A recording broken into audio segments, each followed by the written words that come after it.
As we're now so close to the release of Final Fantasy 15, I thought it would be a fantastic time to stick my neck out and do some predictions. Yep, I'm going to try and predict how many copies I think will fly off of store shelves and arrive in mailboxes following the release of Final Fantasy 15, which, if you weren't aware, is happening worldwide on the 29th of November. To get things off, I just want to remind everyone about something Hajime Tabata said earlier this year at a press conference for Uncovered Final Fantasy 15. He said that the game needed to sell 10 million copies worldwide over its entire lifespan to be a success, and I personally think that's a good goal for them to aim for. However, at the time, people took this statement completely the wrong way. Perhaps they still had the Tomb Raider reboot debacle at the front of their minds, but they believed Tabata was talking about financial success, and started brushing it off as an outlandish claim and basically saying, yeah, alright mate, good luck with that. In fairness, Tabata did attempt to clarify his statement, highlighting the fact that it was nothing to do with finances, and that it was just an internal sales goal, but even then, people still scoffed a little. You see, much of the consternation came from the fact that only one game in the Final Fantasy franchise has actually ever exceeded 10 million lifetime sales, Final Fantasy VII. The behemoth that was, is, and forever will be. The latest estimates actually put Final Fantasy VII sales figures at around the 11.5 million mark, and you probably wouldn't be too surprised if I told you that it's actually the best selling Final Fantasy game on Steam right now, would you? The next best selling Final Fantasy game when it comes to lifetime sales is Final Fantasy X.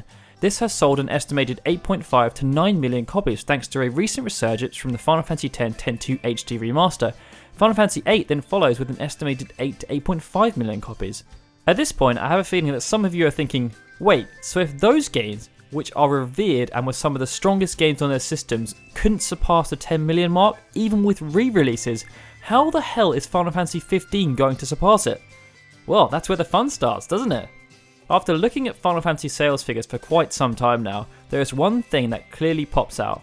The first game on any new system often does pretty well. Final Fantasy VII was, of course, the start of this trend exploding, but if you're looking at lifetime sales for the main series games as a whole, you can see that there's specific peaks for Final Fantasy IV, Final Fantasy VII, Final Fantasy X, and Final Fantasy XIII.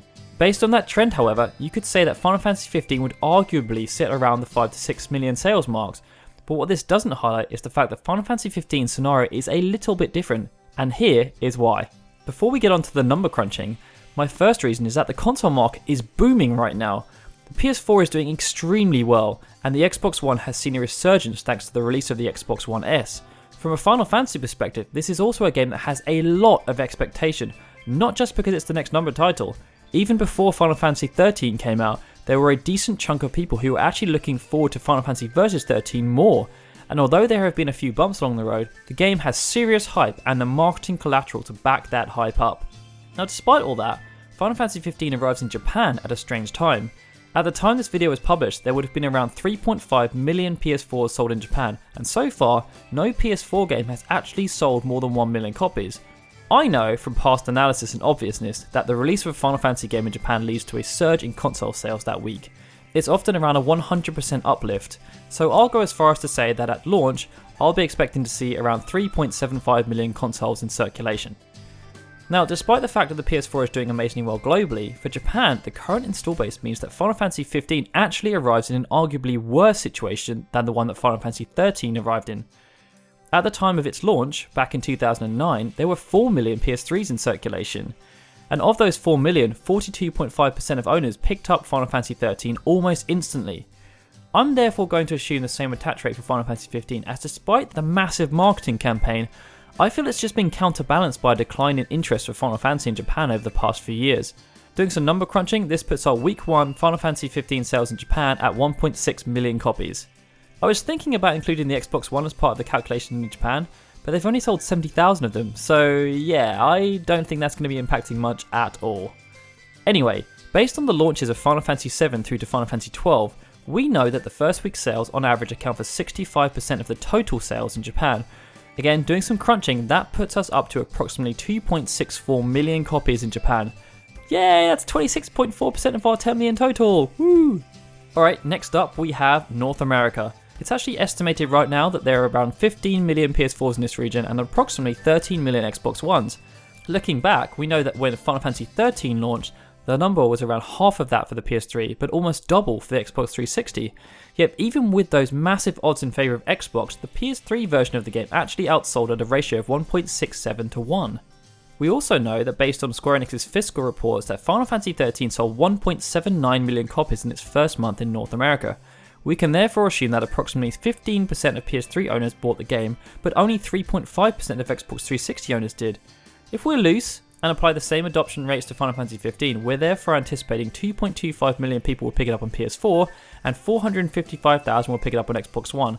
However, I'd say that Xbox gamers are actually now a bit more receptive to the idea of JRPGs than they have been in the past, and Square Enix have been pushing very hard in North America, so I'm going to increase this adoption rate.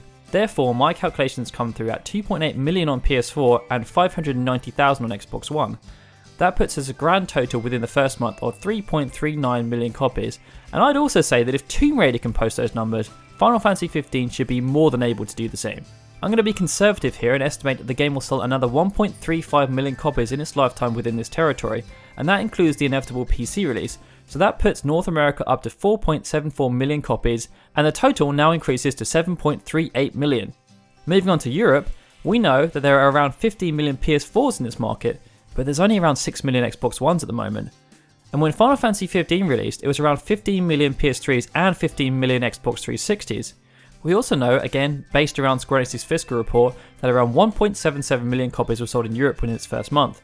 In the UK, which was a prominent market from Microsoft at the time, around 54% of sales came on the PS3. However, the rest of Europe was actually a lot more dominant for the PS3, so I'm going to estimate around 60% of sales of Final Fantasy XIII came on the PS3. It means that adoption rates were way lower in Europe than they were in North America, around 7% on the PS3 and 5% on the Xbox 360. Even with a 25% uplift in adoption rate, again thanks to the marketing, the install base is actually a lot lower right now than it was at the same time Final Fantasy XIII's life cycle, so that puts us at 1.61 million sales in Europe for its first month. I'm going to estimate another 644,000 sales in its lifetime, again thanks to that wonderful PC release, which then takes us up to 2.25 million copies in Europe. And that puts us up to 9.64 million copies in total, a little short of that 10 million mark, so that's where we come into the rest of world markets. Now Square Enix have actually been trying to push into the Chinese market a little bit, and there's a lot of other markets around the world that I haven't accounted for, so I'm going to estimate another 500,000 units that will come from other markets. And if my totalizer is correct, that means that with the extra 500,000 sales from the other regions, that we're now on 10.14 million lifetime sales! Yay! Now I appreciate that there are a lot of assumptions here, and I don't have access to the same detailed information that full-time analysts do. I hope it all made sense to everyone. I'm sure there are plenty of things that you guys are going to pull me up on, and I have no doubt that Sora96 will be absolutely on top of that. I mean, in reality, there's actually very little publicly available when it comes to up-to-date sales figures for the franchise. I mean, it's rare that Square Enix released literal sales figures for their games. With Final Fantasy VII, when they released it on iOS, we actually got a little nugget about sales figures there. And all we often get is little morsels here and there. I think the biggest piece of information came when Square actually merged with Enix and they did a massive report on the franchise sales. So yeah, this is just an estimation, and it's also heavily reliant on the game getting positive reviews. If it starts getting 60s and 70s, I have no doubt that the sales will not do anywhere near as well as I'm stating here. But with the amount of money that Square Enix have invested into the marketing of this game, from Kingsglaive and that car, which is ridiculously expensive by the way, through to clothing lines and anime, YouTuber cameos, pre-order bonuses, and of course, the massive spectacle that was Uncovered Final Fantasy XV, this game had better sell well or someone is going to be in the doghouse. How many copies do you think Final Fantasy XV is going to sell in its lifetime? Let me know in the comments, and as always, if you enjoyed the video, please like it and subscribe! This is Daryl, signing out. I'll see you next time.